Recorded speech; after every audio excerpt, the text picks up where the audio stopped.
Welcome to my YouTube channel smart commerce study Bangla.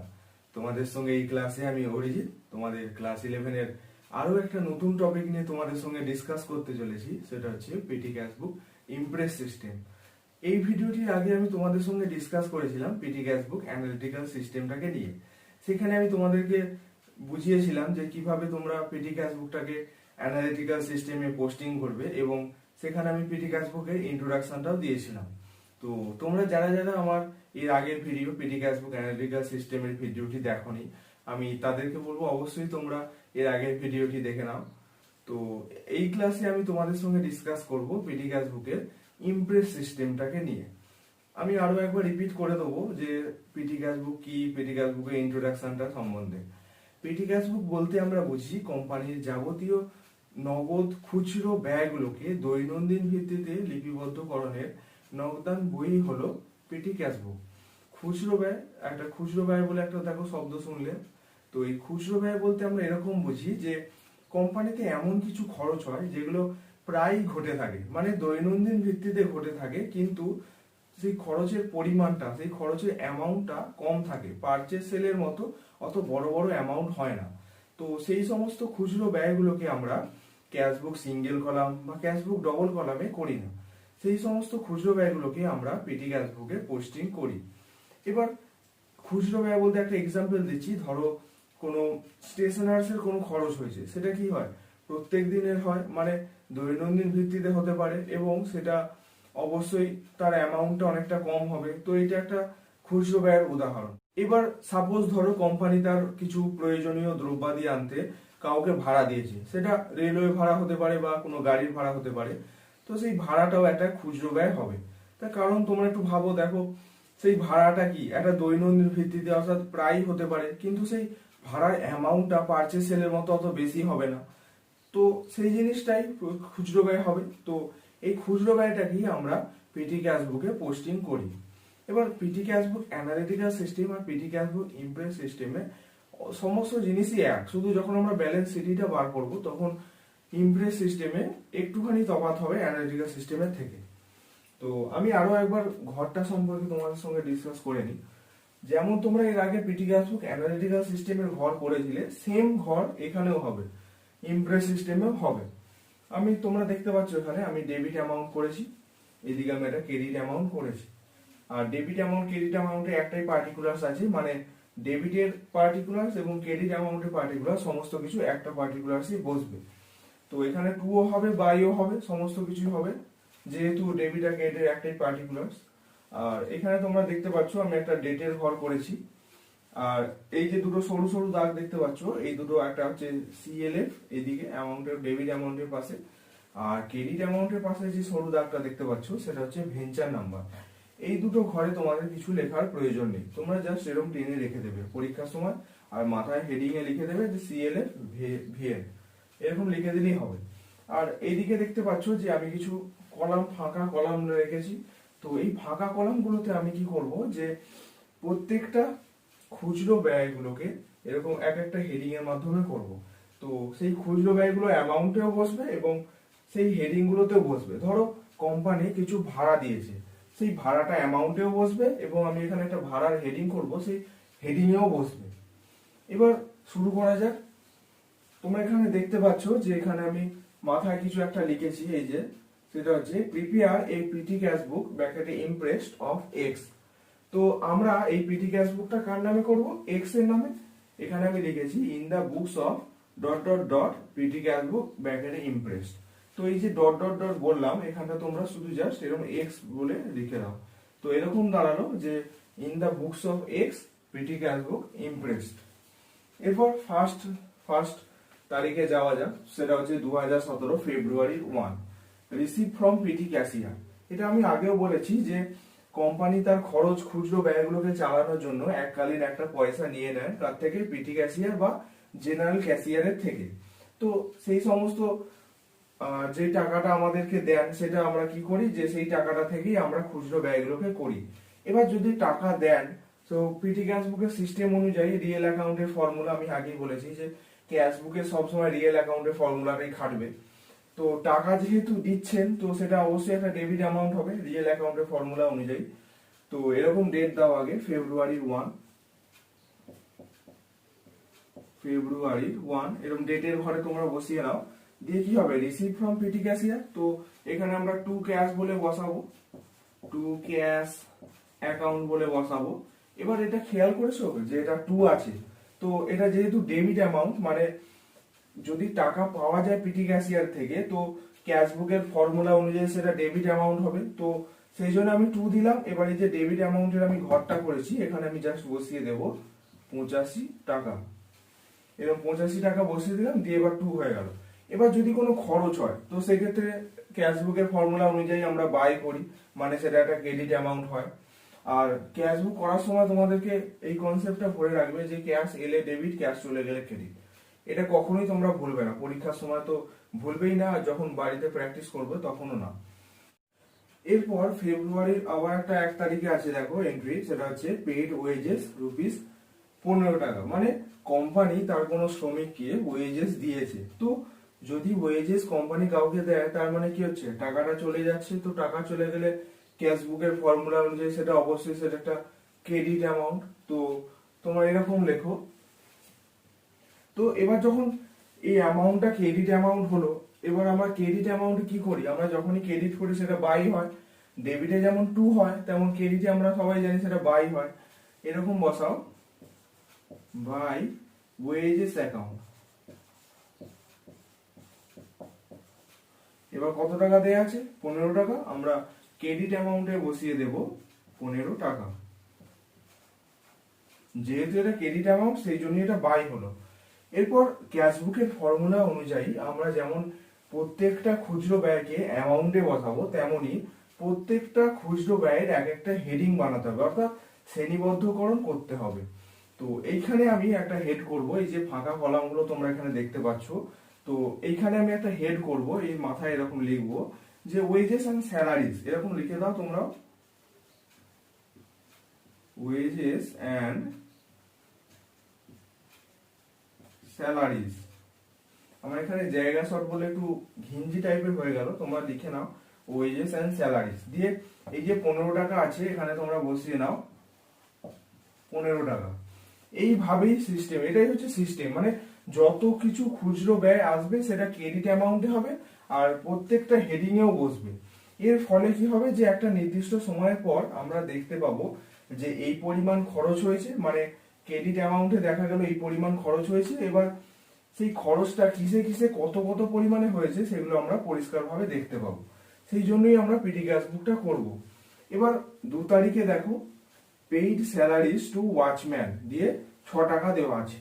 তো ওয়াচম্যানকে যদি কিছু স্যালারি দেওয়া হয়, সেক্ষেত্রে কি হবে, ক্যাশবুকের ফর্মুলা অনুযায়ী অবশ্যই সেটা একটা ক্রেডিট অ্যামাউন্ট। তো তোমরা আগে ডেটের ঘরে বসিয়ে দাও 2 তারিখ দিয়ে, দিয়ে এখানে বসিয়ে দাও বাই স্যালারিজ।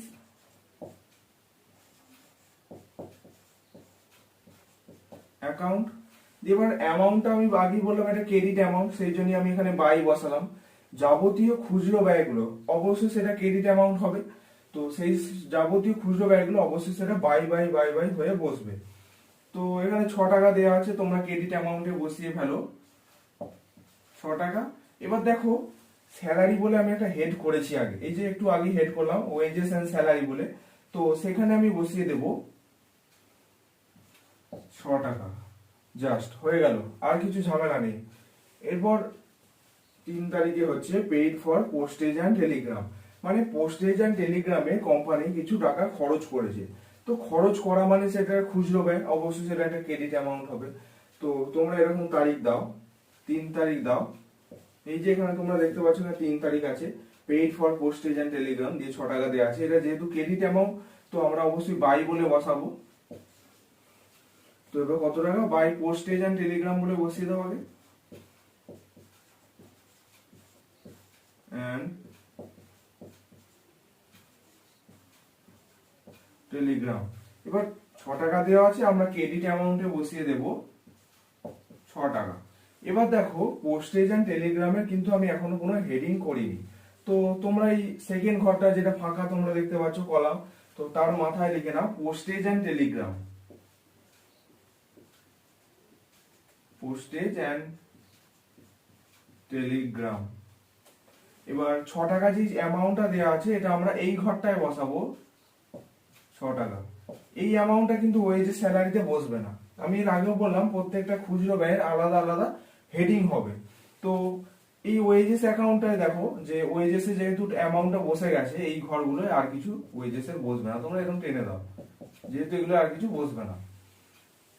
তো পোস্টেজ এন্ড টেলিগ্রামে যেহেতু আমার হেডিং এ বসানো হয়ে গেছে, তো এইগুলো আর কিছু, এই ঘরগুলোয় আর কিছু বসবে না। এরপর দেখো 4 তারিখে, 4 তারিখ এই যে সেটা হচ্ছে পারচেজ পেন্সিল অ্যান্ড ইঙ্ক, মানে পেন্সিল আর ইঙ্কের জন্য কোম্পানির কিছু খরচ হয়েছে। তো খরচ হওয়া মানে সেটা একটা ক্রেডিট অ্যামাউন্ট। তো 4 তারিখ দিয়ে দাও। খুবই সহজ জিনিস হচ্ছে একটা পিটি ক্যাশ বুক, একটু বুঝতে পারলেই তোমরা নিজেরাও খুব সহজেই করতে পারবে।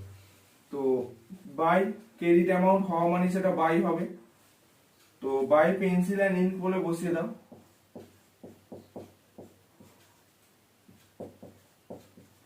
এবার পেন্সিল অ্যান্ড ইঙ্ক আগেটা বসাও, অ্যামাউন্টের ক্রেডিট অ্যামাউন্ট যেহেতু, তো ক্রেডিট অ্যামাউন্টের ঘরে বসাও। এই যে অ্যামাউন্টটা দেওয়া আছে 3 টাকা 50 পয়সা, সেটা এরকম বসিয়ে নাও 3 টাকা 50 পয়সা। এবার পেন্সিল অ্যান্ড ইঙ্কের জন্য খরচ হওয়া, তো এটাও একটা হেডিং বানাতে হবে, সেটা আমি হেডিং করলাম প্রিন্টিং অ্যান্ড স্টেশনারি বলে একটা হেডিং করলাম। Printing and stationery. তোমরা একটু এগুলো লিখে নাও, আমার জায়গা শর্ট বলে একটু ঘিঞ্জি হয়ে যাচ্ছে। তো এখানে টাকাটা বসিয়ে দাও 3 টাকা 50 পয়সা। যেমন প্রত্যেকটা খুচরো ব্যয়ের ক্রেডিট অ্যামাউন্টে বসে যাবে, তেমনই এক একটা হেডিং এর মাধ্যমে এরকম বসে যাবে। জিনিসটা আশা করছি তোমরা বুঝতে পারছো। এরপর 5 তারিখে দেখো পেইড রেলওয়ে ফেয়ার। তো অর্থাৎ ফেয়ার মানে হচ্ছে ভাড়া।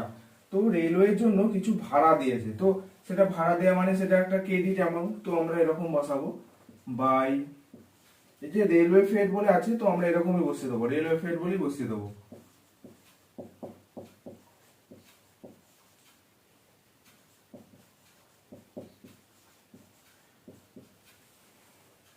যে 3 টাকা দেওয়া আছে দেখো। এবার এটা আগে ক্রেডিট অ্যামাউন্টে বসাবো 3 টাকা।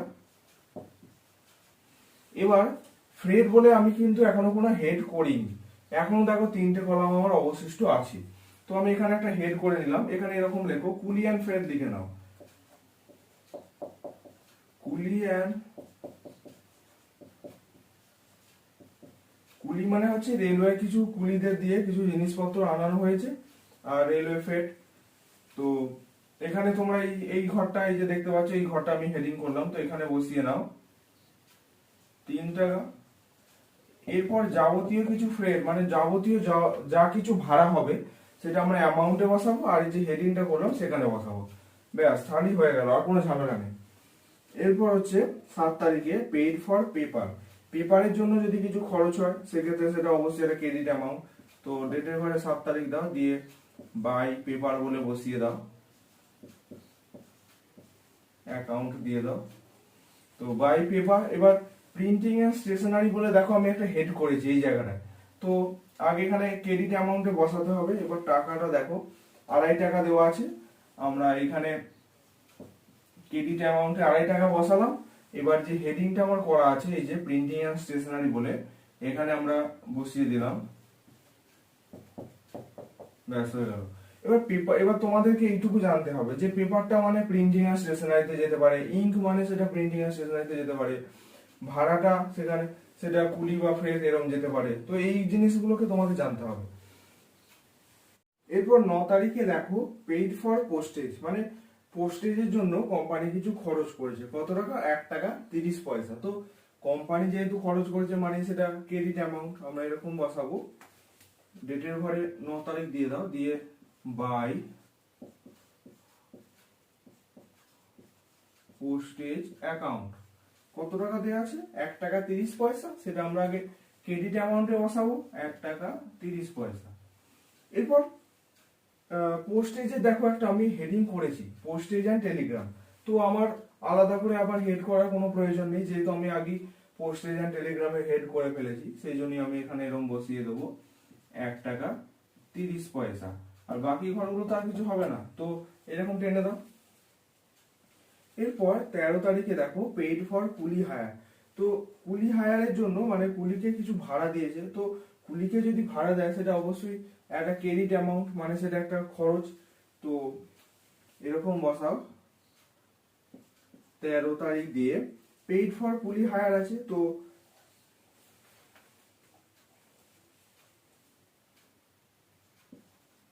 বাই কুলি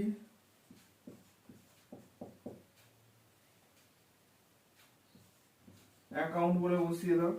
এবার কত টাকা, 4 টাকা 25 পয়সা, এটা আগে আমরা ক্রেডিট অ্যামাউন্টে বসাবো 4 টাকা 25 পয়সা। এবার একটু খেয়াল করো, দেখো আমি এখানে কিন্তু কুলি অ্যান্ড ফ্রেড বলে একটা হেডিং করে ফেলেছি।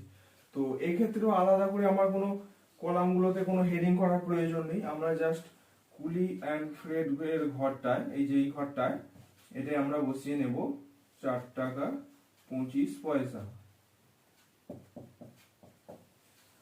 এরপর 17 তারিখে দেখো পেইড এনভেলপস। তো এনভেলপস এর জন্য কোম্পানি যদি কিছু খরচ করে সেটা অবশ্যই সেটা একটা ক্রেডিট অ্যামাউন্ট হবে। তো ক্রেডিট অ্যামাউন্ট মানে সেটা বাই হবে, তোমরা সবাই জানো। তো 17 তারিখ দাও, দিয়ে বাই এনভেলপস বলে বসিয়ে দাও, এনভেলপস অ্যাকাউন্ট দিয়ে দাও। এগুলো প্রত্যেকটাই অ্যাকাউন্ট হবে।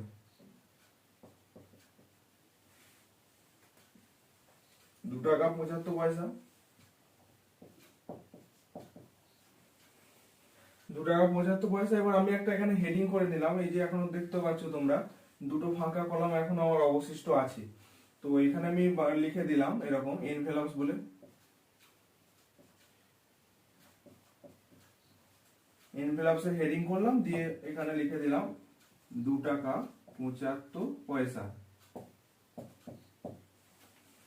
এরপর দেখো 22 তারিখে মিসলেনিয়াস এক্সপেন্সেস। তো মিসলেনিয়াস এক্সপেন্সেস তার মানে সেটি একটা কোম্পানির খরচ, তার মানে সেটা একটা ক্রেডিট অ্যামাউন্ট। তো 22 তারিখ দিয়ে দাও, দিয়ে বসিয়ে দাও বাই মিসলেনিয়াস এক্সপেন্সেস,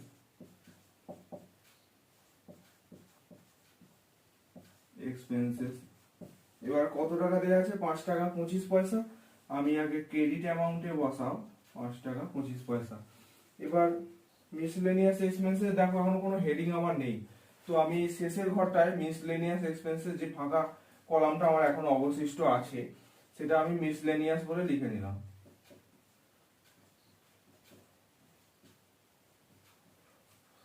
তোমরা একটু লিখে নাও, এগুলো আমার জায়গা শর্টের জন্য এরকম হয়ে যাচ্ছে। তো কত টাকা, 5 টাকা 25 পয়সা, এখানেও লিখে নাও 5 টাকা 25 পয়সা।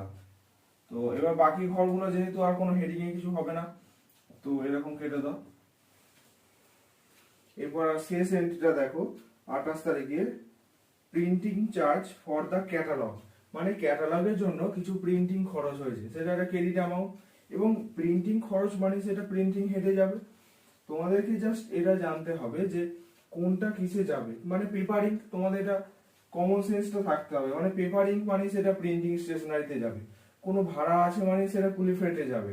আর যদি তোমাদের পরীক্ষার সময় এরকম কন্ডিশন আসে যে বুঝতে পারছো না যে এটা কোথায় যাবে, তোমরা সেই অ্যামাউন্টের একটা মানে সেই খুচরো ব্যয়টার একটা হেডিং করবে, দিয়ে বসিয়ে দেবে। যদি এরকম জানা না থাকে, সাপোজ ধরো তোমার জানা নেই যে প্রিন্টিং অ্যান্ড পেন্সিল অ্যান্ড ইঙ্কটা আমরা কোথায় বসাবো, এরকম যদি জানা না থাকে, তোমরা এখানে আলাদা একটা কলাম করে নেবে, দিয়ে সেখানে লিখে দেবে পেন্সিল অ্যান্ড ইঙ্ক, দিয়ে ক্রেডিট অ্যামাউন্টে বসাবে আর সেই ঘরটাতে বসাবে।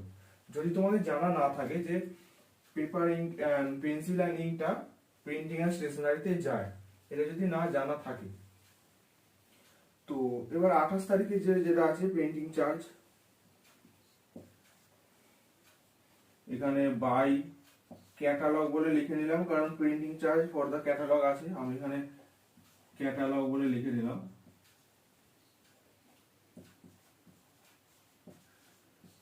এবার এই এন্ট্রিটাই খুচরো ব্যয়টা ধরো তোমার জানা নেই যে ক্যাটালগের জন্য প্রিন্টিং খরচটা আমরা কোথায় বসাবো, এরকম ধরো তোমার জানা নেই।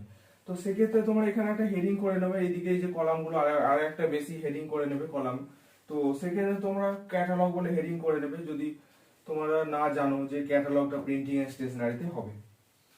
তো এখানে অ্যামাউন্টটা দেখো একটা দেয়া আছে 25 টাকা। তো এখানে ক্রেডিট অ্যামাউন্টে আগে আমি বসাবো 25 টাকা। এরপর দেখো প্রিন্টিং এন্ড স্টেশনারি বলে আমার একটা হেডিং বানানো আছে, এই যে 3 নম্বর হেডিংটা। তো এখানে আমি বসিয়ে নেব 25 টাকা। তো সমস্ত খুচরো নগদ ব্যয়গুলোকে আমার পেটি ক্যাশ বুকে বসানো হয়ে গেছে। এবার আমরা ব্যালেন্সটা বার করব, যেই ব্যালেন্সটা একটুখানি তফাৎ হবে অ্যানালিটিক্যাল সিস্টেমের থেকে। তো এবার যোগ করতে হবে সমস্ত যা কিছু হেডিং আমার বানানো হয়েছে এবং যা কিছু অ্যামাউন্ট আমরা বসিয়েছি সমস্ত অ্যামাউন্ট গুলোকে আমার যোগ করতে হবে।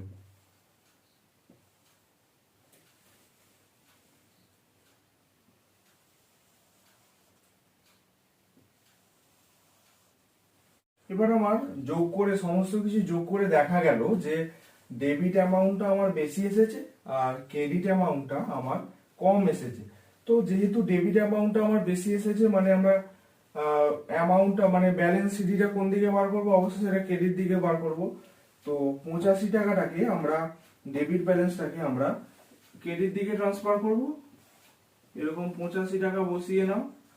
এবার 85 টাকা থেকে এই যে ক্রেডিট অ্যামাউন্ট 74.55 এসছে এটা মাইনাস করতে হবে। তো যে পরিমাণ ঘাটতি হবে কম দিকে তো সেটাই ব্যালেন্স শিট বলে বসে, আমরা সেটা সবাই জানি।